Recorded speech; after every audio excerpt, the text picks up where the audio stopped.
Ağabəyev Oktay Baxşalioğlu 22 noyabr 1987-ci ildə Nizami rayonunda anadan olub.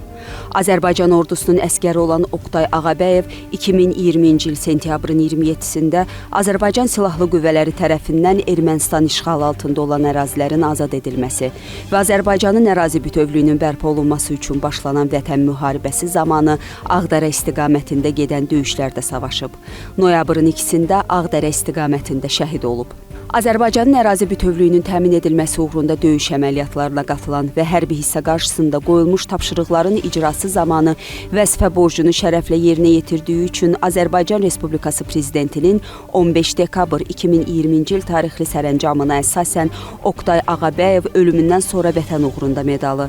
Azərbaycanın Füzuli və Xocavənd rayonlarının işğaldan azad edilməsi uğrunda aparılan döyüş əməliyyatlarına qatılaraq şəxsi igidlik və şücaət nümayiş etdirdiyinə görə Prezidentin digər 24 iyun 2021-ci il tarixli sərəncamlarına əsasən Oktay Ağabəyev ölümündən sonra Füzulinin azad olunmasına görə və Xocavəndin azad olunmasına görə medalları ilə təltif edildi.